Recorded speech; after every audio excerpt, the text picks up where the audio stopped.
தேசிய முன்னணியில் உறுப்பு கட்சியாக மீண்டும் இணைவதற்கான கோரிக்கையை மை பிபிபி கட்சி முன்வைத்துள்ளது. அக்கட்சியின் கோரிக்கையை தேசிய முன்னணியின் உச்சமன்ற கூட்டத்தில் பரிசீலிக்கப்படும் என்று அதன் தலைவர் டத்தோ ஸ்ரீ ஜாஹித் அமிடி கூறினார். கடந்த 1974ஆம் ஆண்டு முதல் மை பிபிபி கட்சி தேசிய முன்னணியின் உறுப்பு கட்சியாக உள்ளது.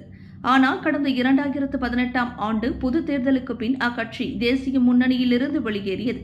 அக்கட்சியின் முன்னாள் தலைவர் இம்முடிவை எடுத்துள்ளார். இதன் அடிப்படையில் அத்தலைவரை கட்சி அதிரடியாக நீக்கியது.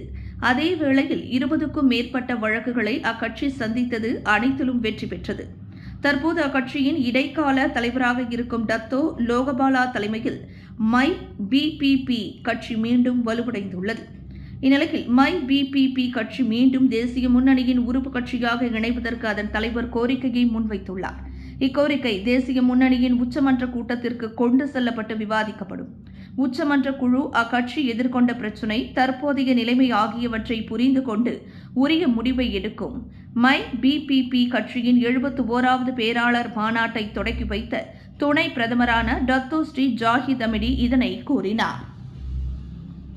விண்வெளியில் மேலும் செய்திகளை தெரிந்து கொள்ள கீழே இருக்கும் பெல் பட்டனை அழுத்துங்கள். உங்கள் ஆதரவை வெளிப்படுத்த லைக் மற்றும் ஷேர் செய்யுங்கள்.